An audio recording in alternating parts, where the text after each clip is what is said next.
travel down here to Wilmington Center and have Mass. Or my family could walk to South Tewksbury. And my family did everything. That's what we did.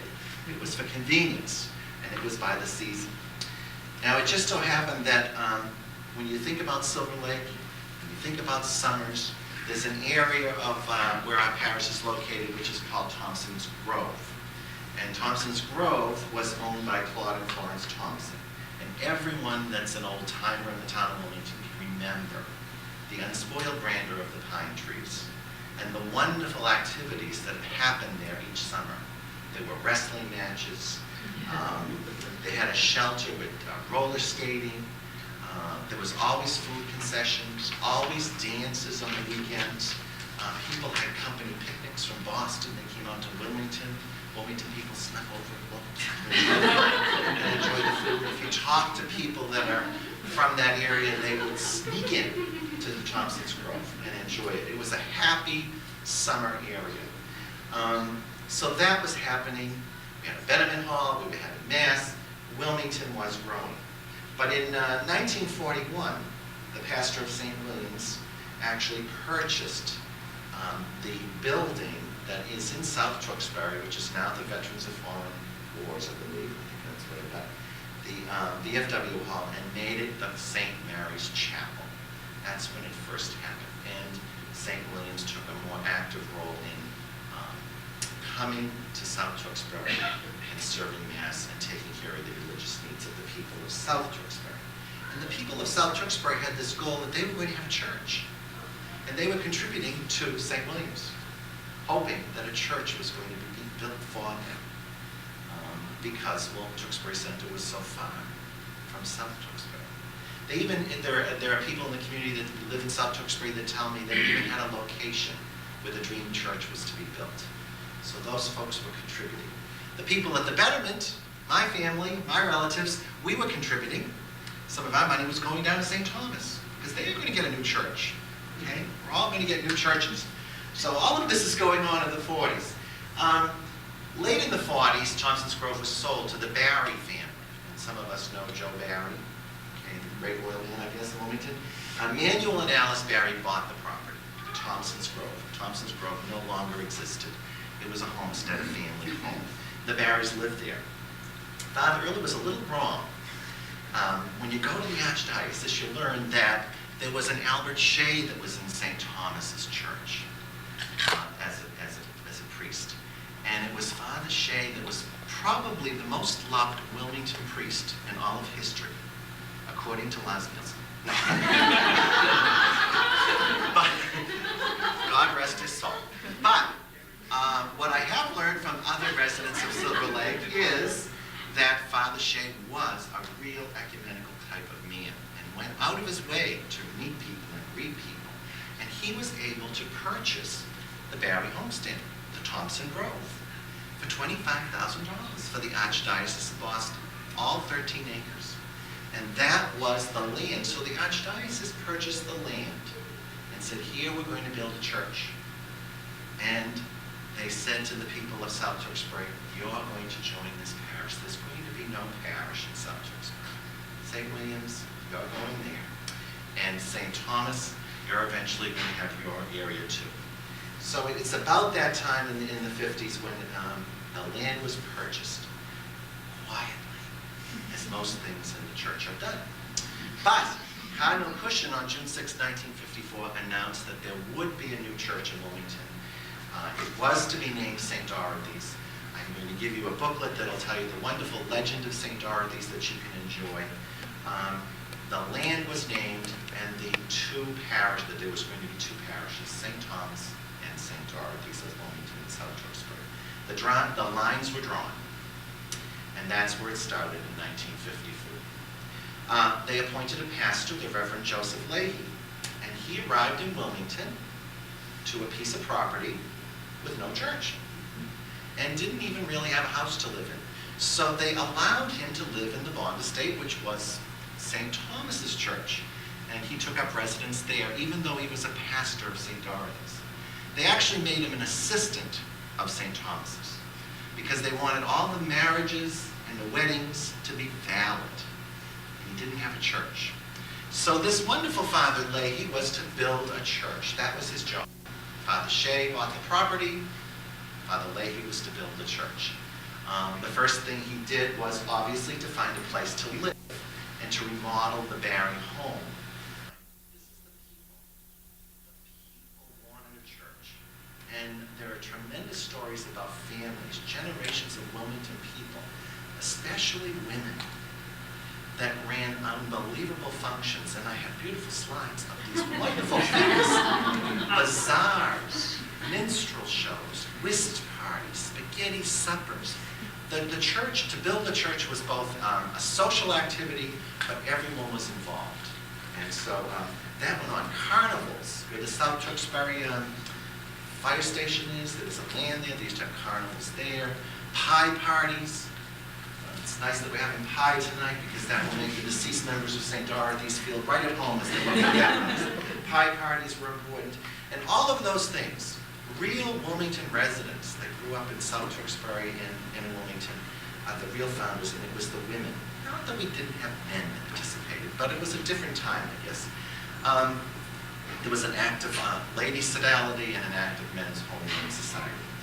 And so, finally in 1955, in the old, on Thompson's Grove land, in that white hall that you can still see there, the first Mass on Christmas Eve was celebrated.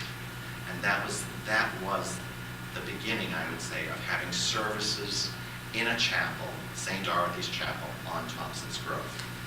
And Father Leahy now had assistants to support him, because all the Masses now left South Tewksbury. It was right on the grounds. The people there now begin to think and develop ideas of what the new church is going to look like.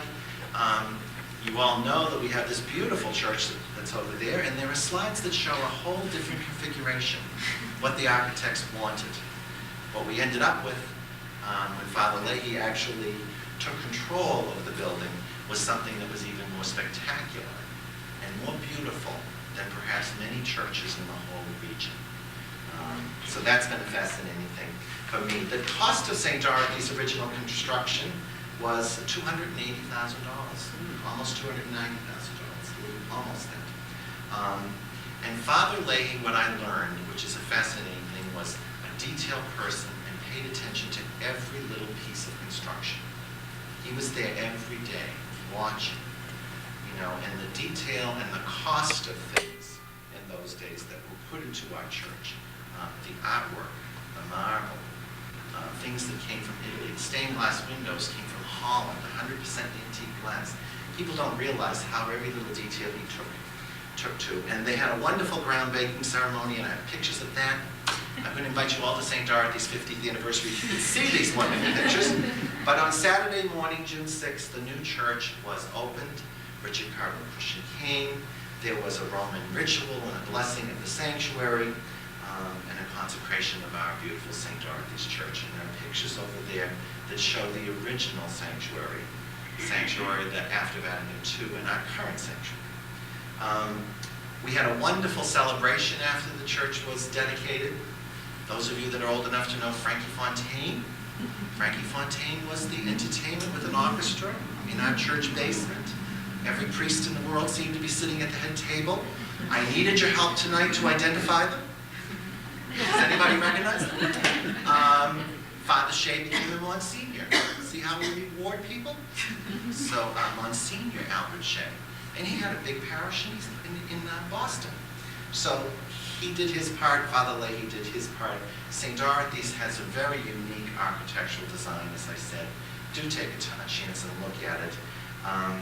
There is one story about this window right here that I want to share with you that two people told me about. One is the Boweries, so if it's not true, go after them.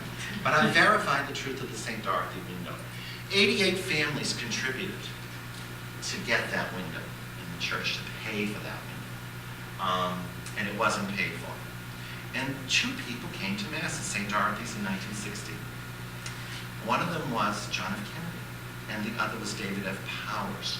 Anyone knows David F. Powers? He was Kennedy's right-hand man. What were they doing in St. Dorothy's? Well, they were there, and they had a Holy Day Mass. And Kennedy said to the good Father Leahy, "What a beautiful church. I've never seen such a beautiful church. Is there anything that's not paid for that you need? And right away, the good Father Leahy said, the window. The window. It's not. Kennedy wrote out the check to pay the balance of the window, which was only $800, the balance. All right, but it's a hidden story.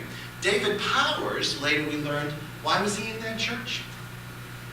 Because if you know anything about Silver Lake and you know anything about Wilmington, you know that there's Lynches and Baldwins. And there's a Lynch, Joe Lynch. Joe Lynch married David F. Powers, Josephine Lynch. So that's why they were in St. Dorothy's Church. So I could talk forever about the wonderful building itself. After the $90,000 building, it cost $38,000 to furnish everything. This was from hard-working people that put together their savings to buy little things to outfit this beautiful parish. In 1966, we had to renovate St. Dorothy's because when it was built, the priests did say Mass with their back to the parishioners. And we moved our beautiful altar that was donated by the Chisholm family, wonderful marble from Italy, by the way. We moved our altar, and it cost only $1,900. And it stayed like that until most recently, where Father Kevin Horrigan, our current pastor, has just completed a $900,000 renovation of St. Dorothy's. If you haven't been to St. Dorothy's in some time, please come and visit us. You'll be amazed at the architecture that we've been able to keep with the integrity and the tradition of a beautiful, beautiful worship space. The original altar, the new altar, although smaller, is made from the same marble. And we've kept with the tradition of our church, the beauty, but enhanced it. We have handicapped elevators, or an elevator. We have restrooms that are handicapped. Unbelievable lighting and sound system, magnificent flooring. Our grounds are being continued to work on. Almost new everything. Well, $900,000 worth. So, and Bishop Lennon came in June of this year to bless our new church and celebrate with the parishioners the wonderful new renovations that they've completed. I think if I could say anything about St. Dorothy's again, it was very, very humble beginnings from hard-working people that lived in Silver Lake and South Tewksbury, that loved their church, loved their God, loved one another. They were lake people. Sometimes we forget that. And the church was important. The roots of those people are still evident in St. Dorothy's. Their children are still there. We're obviously a different parish than today than we were in 1960, but we continue to grow, meet the needs of our parishioners. Before you go, I do have, every good teacher always plans for something to go wrong. I will put these pictures. These are a few that showed up that are on the slides. I just happen to have these, but a wonderful picture of some of the great men of the parish. See, the ladies did the work too, but the men were there. Ernie Crispo and the O'Brien men and Billy Knoll, some wonderful men here in front of a picture of what the parish was supposed to look like at St. Thomas, in Thompson's Grove. Of course, it never turned out that way. And the wonderful construction, picture of the groundbreaking, and a wonderful shot here from the Chisholms that show teas and activities in the Silver Lake Betterment Hall. The church was social, religious. It was what pulled the community together, and it still does.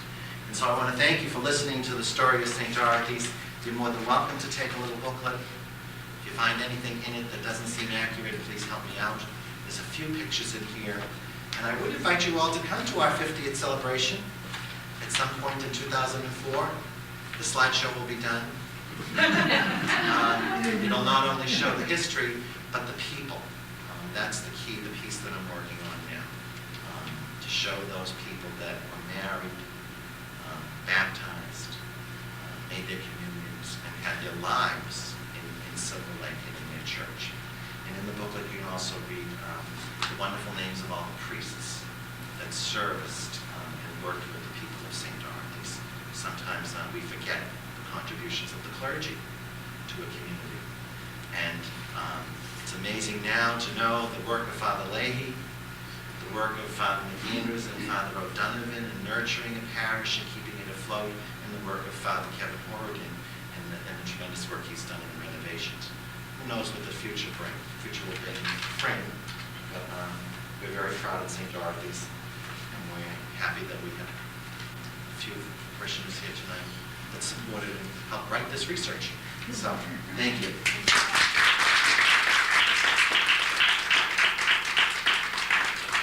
Time for the ladies. Martha Stevenson from the Wilmington United Methodist Church is our next speaker.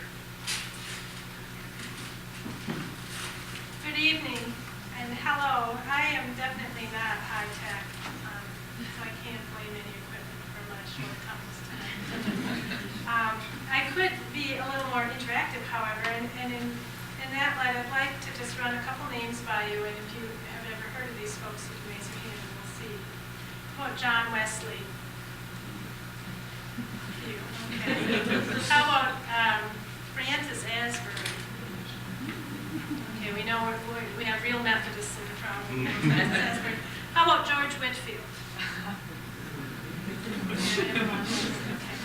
I just want to back up briefly and give you a quick tutorial on a 30-second sketch in Methodism in its early beginnings. John Wesley was a minister in the Church of England, and as a student at Oxford with his brother Charles and George Whitfield and a few other guys, he kind of came up with some gripes and grumps against the Anglican Church. And he sort of had a different theory that God's grace is given to each of us, and we don't have to earn it, and you can't buy it, and a few different things. And he also kind of developed what others perceived to be a method of practicing his faith with worship and study, and very disciplined approach to growing his faith. And these guys got sort of the moniker Methodists because people thought they're really weird. But that said, John Wesley himself never changed his religion. He didn't establish a church and become a Methodist. But some of the folks like George Whitfield and his students did, and they began to sort of practice this method, and they took it a step further and established eventually the Methodist Church.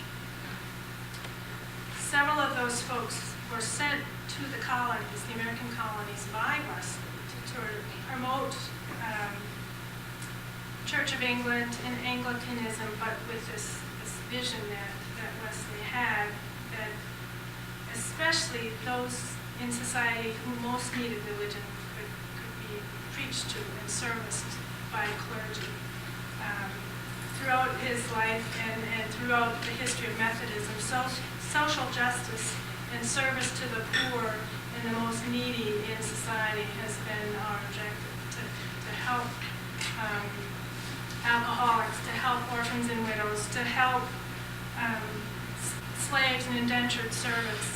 Wesley was in adamant opposition to slavery. At any rate, he sent people to the colonies to preach, and they didn't have churches. The Anglicans had the lock on a lot of churches in Virginia and farther south. The Puritans, or Miles Church, had the lock in New England. So these folks would ride. They'd literally ride miles and miles and miles. They were called circuit riders. And Francis Asbury, who became known as the founder of American Methodism, is estimated to have ridden 270,000 miles up and down the East Coast and to preach 16,000 sermons. George Whitfield came to New England at least 5 times that we've been able to find historically. What we haven't found is that he actually preached here in Wilmington, but that has been the suburban legend in Wilmington for over 100 years.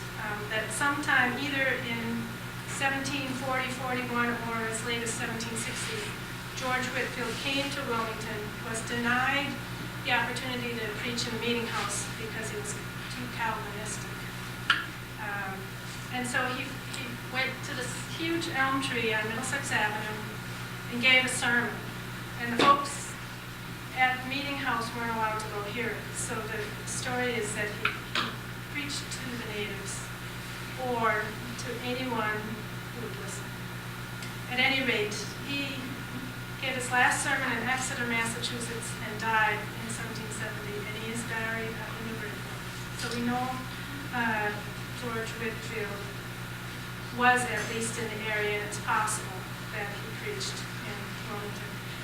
Even if he didn't, the townspeople believed that he had, and so in 1899, they voted to put the elm tree that stood opposite where the Whitfield School now stands on Middlesex Avenue on the town seal, and it remains there to this day.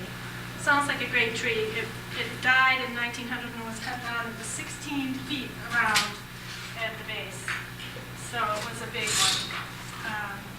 Methodism, as I say, these guys came to America, established the Methodist Church in America in Baltimore in 1784.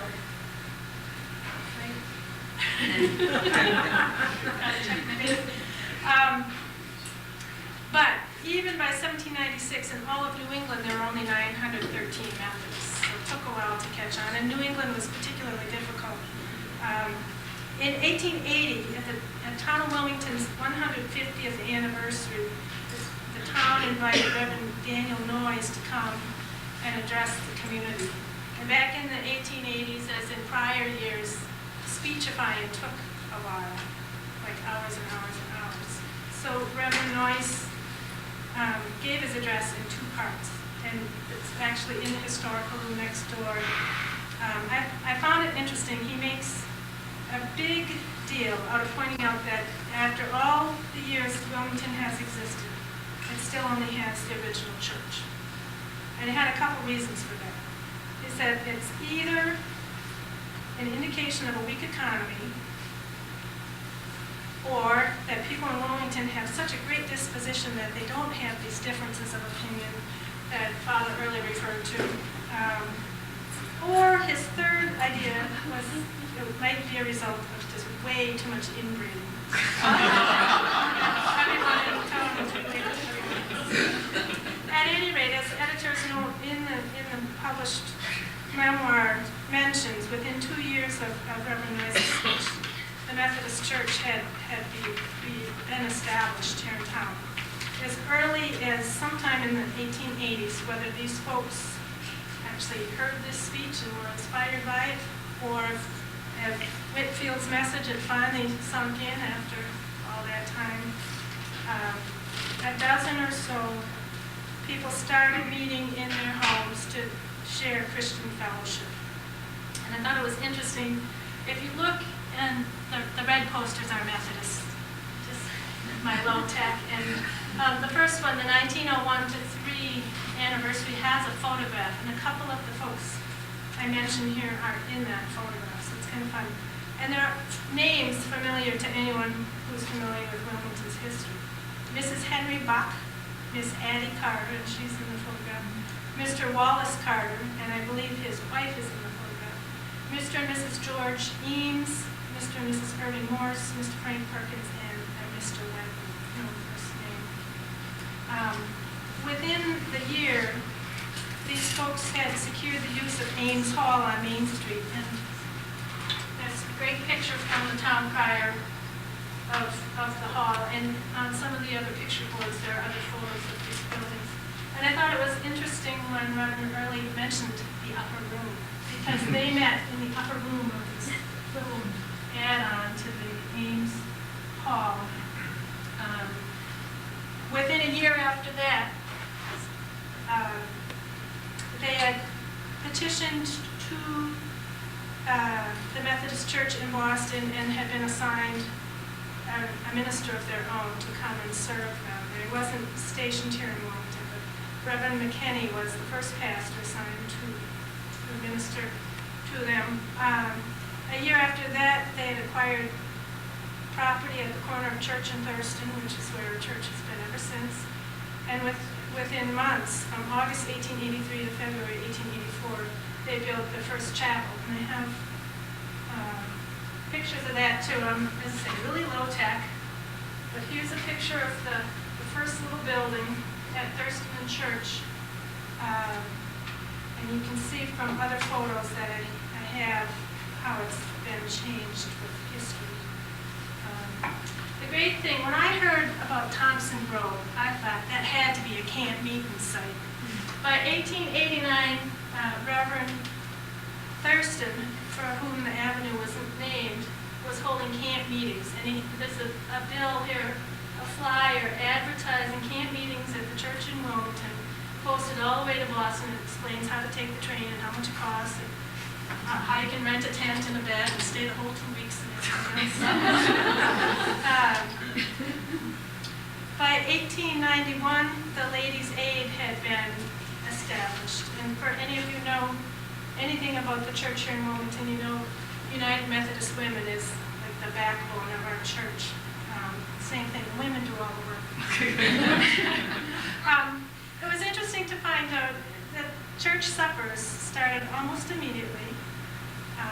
The first one served oysters. Today we do ham and bean and barbecue chicken and turkey and spaghetti, all that good stuff. The first church fair was held April 6, 1899. I just want to put in a plug, the Holly and Harvest. Our Harvest and Holly is this weekend, so if you get a chance, stop in Saturday and take advantage. The dinners, the fairs, the fellowship have really been consistent throughout our church's history. It's interesting to note as well, as Ron mentioned, I think Father Early, all our churches seem to have started and grown with the town of Wilmington. If you look back, the population by 1890 was somewhere around 1,000 people. By 1930, it was estimated to be around 5,000 people. By 1950, it's up to 7,000. And I think from what you described, even the St. Thomas's, and certainly in our church, and again, you can see the 50s were full of building campaign, the Vision Glorious, they called it, to really enlarge the first little chapel, and it had grown by leaps and bounds over the years. Actually, I think we Methodists have what I call steeple envy. A couple different steeples here on these guys.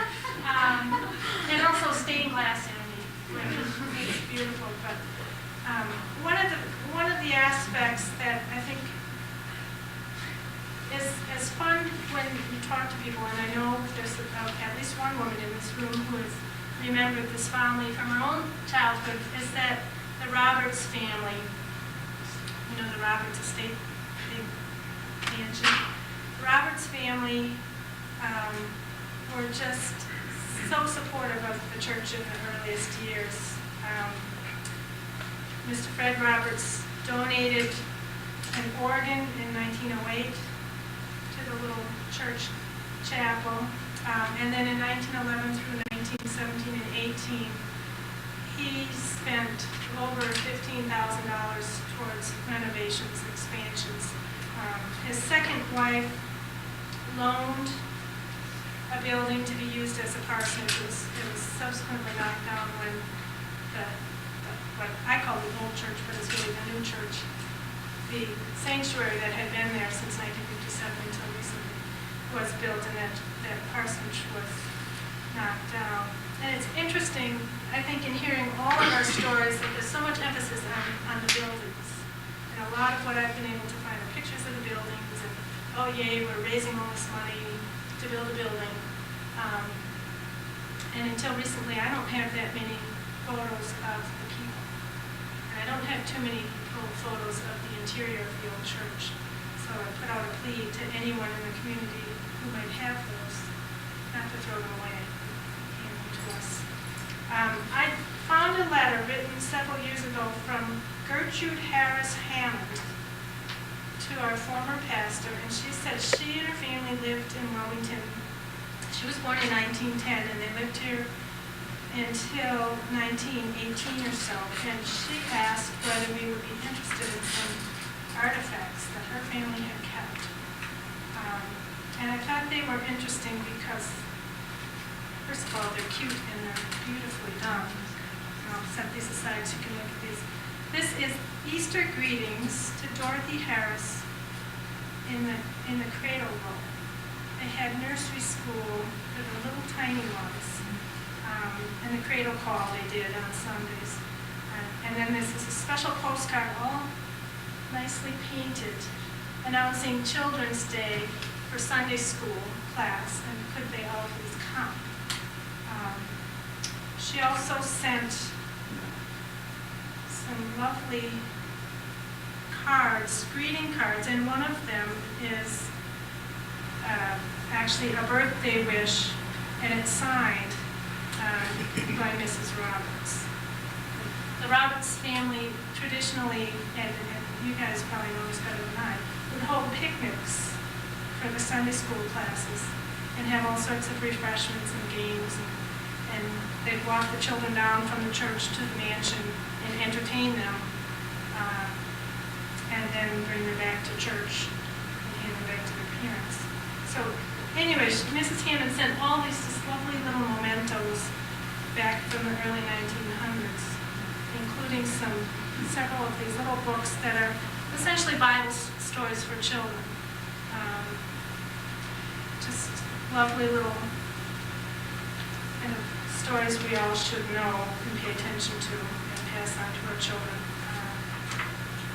I think am a little more fortunate than some of you folks in that we do have, not all the records, but some of the original. This is 1895 to 1917 meeting minutes, so that if you have good, young, strong eyes and can read the fancy handwriting, it's all very careful accounting of how many pennies came in and the collection plate and sort of thing.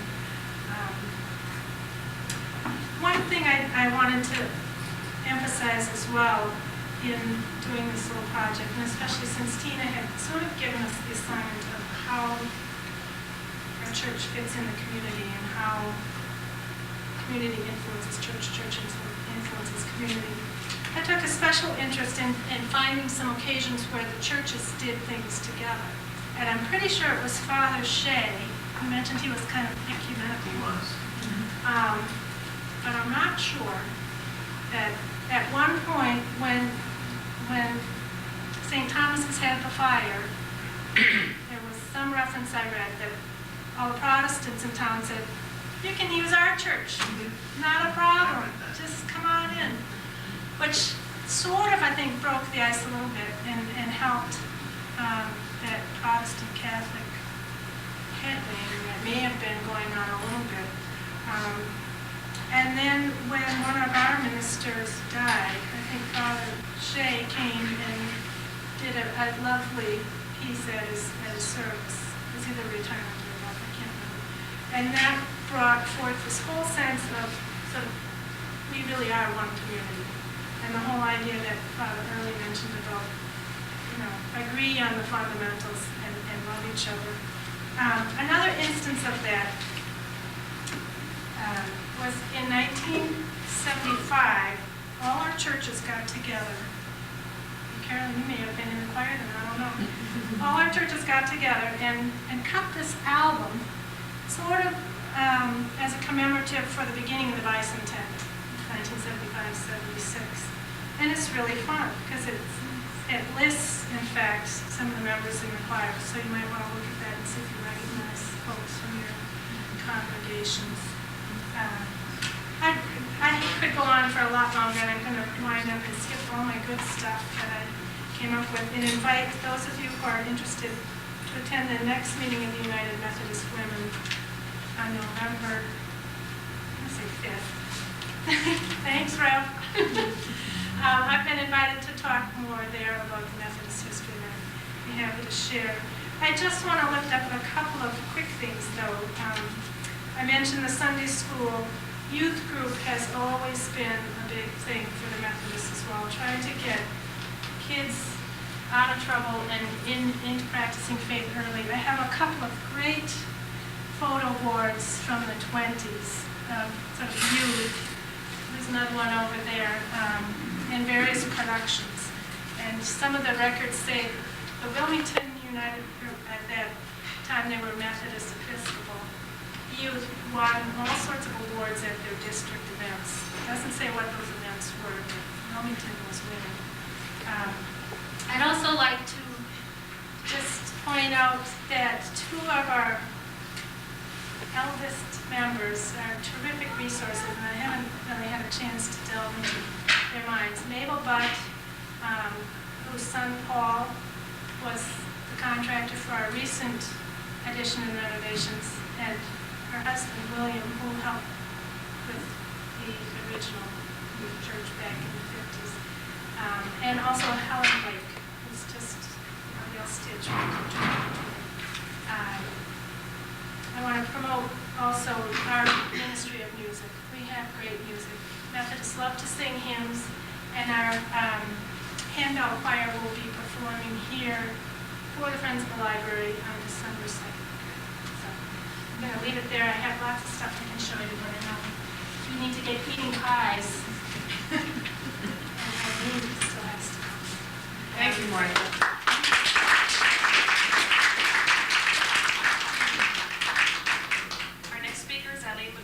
From the congregation, Havavas Akim Daran.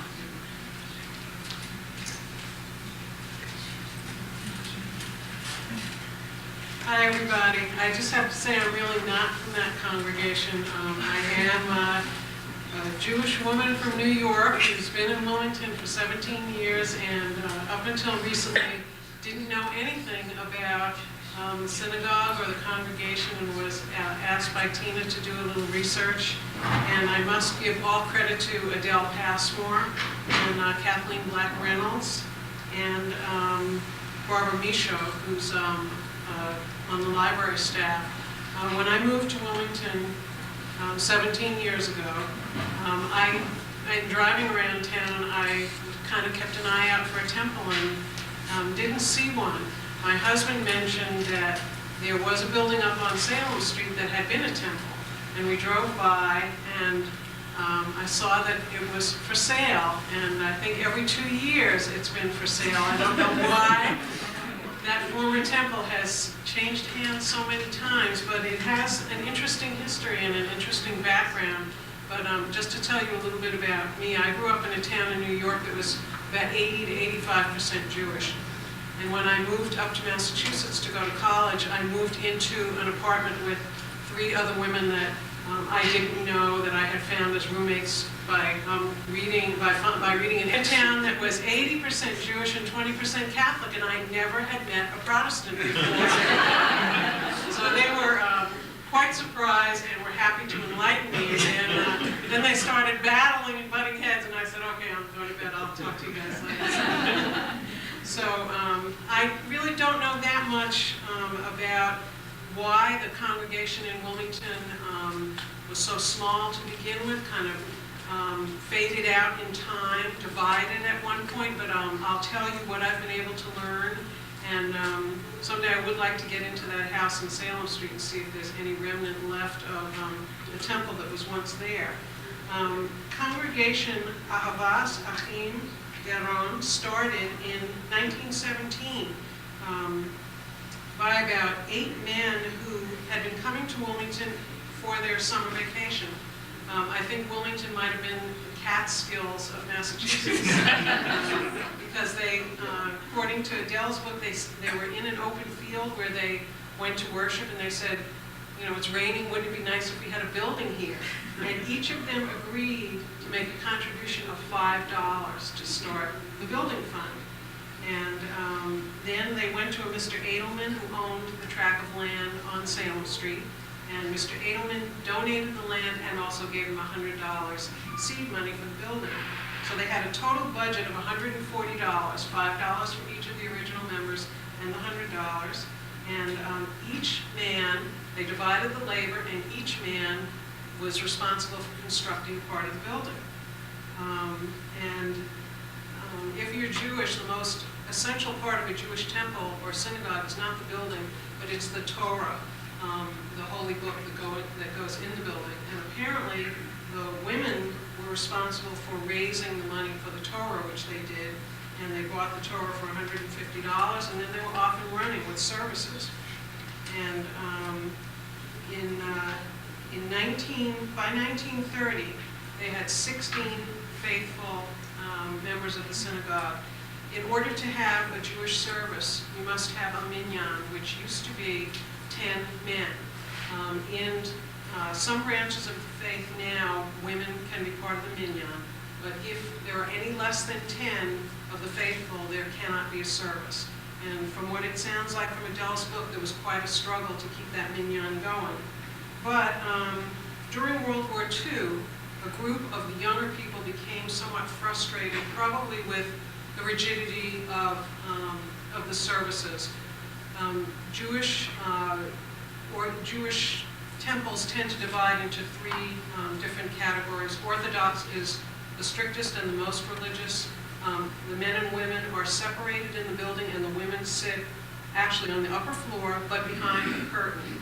And women and men do not mix with each other during the service at all. In the middle ground service, temple, men and women can sit together in the sanctuary, but they're separated by an aisle. In Reform Judaism, which is the most liberal, and which is the temple that I attended when I was younger, men and women sit together and there's really no separation. Women can become rabbis and cantors and have all the responsibilities that men do. So apparently after World War II, there was a great liberalization, and also intermarriage became more prevalent. And the Orthodox branch of the religion does not accept intermarriage. So as that started happening, a group of the younger people decided it was time for them to break away and form a separate and more liberal congregation. And that happened in 1942. The Wilmington Hebrew Community Center was started, and Simon Cutter was the president. And a lot of the material that Kathleen Black gave me was from the collection of Simon Cutter. He was a very influential person in that younger congregation, in addition to being a town moderator, a district attorney, and I think he just passed away fairly recently at the age of over 90. So the next unfortunately notable date was in 1967, when the congregation began really dwindle to the point where the two congregations once again came together. I think that the population had aged, and there were not a lot of young Jewish people moving into the community. So the congregation merged and formed Temple Shalom, as far as I know, still up on Salem Street. But the population then continued to diminish for General of Israel, who was based in Boston. And then checks were also presented to Temple Emmanuel in Wakefield and Temple Shalom in Burlington to be put in trust to perpetually earn funding for Hebrew and Sunday schools. So although the congregation here sadly disbanded, they were able to make some generous contributions and donations to support congregations in the area and the state of Israel. I have one interesting piece of archival material from Simon Cutter's collection. This is a souvenir brochure, the second social at the Blue Terrace Ballroom, the Wilmington Hebrew Community Center, incorporated in June of 1948. On the back, the advertisement is, I'm sure most of you who've lived here all your lives remember Weinberg's department store. I wish I had been here to shop in it. I wish it was still here. And as I leaf through this booklet, and I'm going to put the booklet out for you to take a look at, I see lots of names that are familiar and lots that aren't. There's Roger Buck's Garage, Silver Lake Lunch, compliments of Shawshene Kindergarten. This is Adele Sparks. There's the telephone numbers, Wilmington 2109, Wilmington 2081. There's Wilmington Diner, Mr. and Mrs. Morris Zimbel. There's Bob's Market. This was in Burlington Ave, where quality and price meet. Fred Kane, Chrysler Plymouth. Compliments of Bell Farm, dairy products and orange drinks. Millard C. Pipes, proprietor, telephone Wilmington 2071.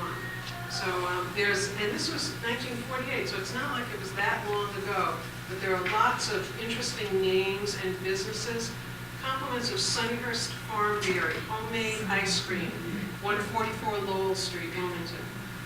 Silver Lake Bakery, eat more bread. Telephone Wilmington 345. So I think this is very interesting to look at. Jacobs Upholstery. These were all supporters of the program, and in gratitude, I'll just read the final back copy. The Wilmington Hebrew Center takes this opportunity of thanking you for attending and supporting our second annual social affair. We sincerely hope that the evening's entertainment has brought joy and pleasure to all. May we remind you to keep this booklet as one of your cherished souvenirs and make every effort to patronize our well-wishing advertisers whenever possible. Our advertisers are reputable persons in the field of business or in their respective callings, and you will find relations with them most cordial. Talk about rich language. Now we just say, support our advertisers. So I'm going to leave this artifact up here, and thank you for giving me the opportunity to explore Temple Shalom. Thank you.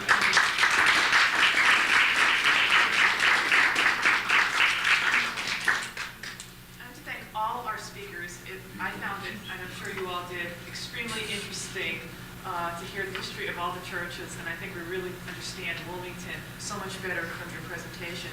I had also invited a representative from Kingdom Hall, Jehovah's Witnesses, but no one could be here, but I have a very brief summary which someone dropped off to me yesterday, and I'd just like to take a moment to read it to you. The Wilmington Congregation of Jehovah's Witnesses was formed in 1958 from members of the Lowell and Somerville congregations.